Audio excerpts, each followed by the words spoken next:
England, భారత జట్ల మధ్య 5వ టెస్టు రసవత్తరంగా సాగుతోంది. బౌలర్ల దెబ్బకు బ్యాటర్లు ఇబ్బంది పడితే వరుణుడు అప్పుడప్పుడు పలకరించి వెళ్తున్నాడు.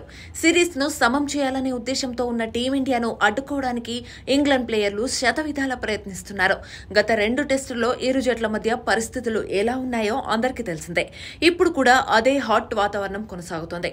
ఇప్పుడు మాత్రం భారత్కు ఇంగ్లాండ్ ప్లేయర్ల నుంచి పెద్దగా మాటల యుద్ధం లేకపోయినా వారి తరపునే మైదానంలోకి దిగినట్లుగా ఓ పర్సన్ వ్యవహరిస్తున్నాడు. అతడెవడో కాదు, ఫీల్డ్ అంపైర్ కుమార్ ధర్మసేన. ఎందుకో టీమిండియా అంటే ఈ అంపైర్కు కాస్త చిన్న చూపేనని క్రికెట్ విశ్లేషకులు చెబుతున్నారు. ఇప్పుడు కూడా ఇంగ్లాండ్కే వత్తాసు పలుకుతున్నట్లు అతడు ప్రవర్తించిన తీరు విమర్శలకు దారితీస్తోంది. కేఎల్ రాహుల్తో సంభాషణ ఇప్పుడు వైరల్గా మారింది.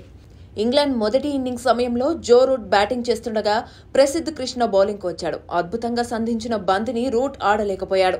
ఈ సందర్భంగా రూట్, ప్రసిద్ధుల మధ్య చిన్నపాటి మాటల యుద్ధం చోటు చేసుకుంది. వెంటనే రూట్ ఓ బౌండరీ కొట్టడంతో పరిస్థితి ఇంకాస్త ఉద్వేగంగా మారింది.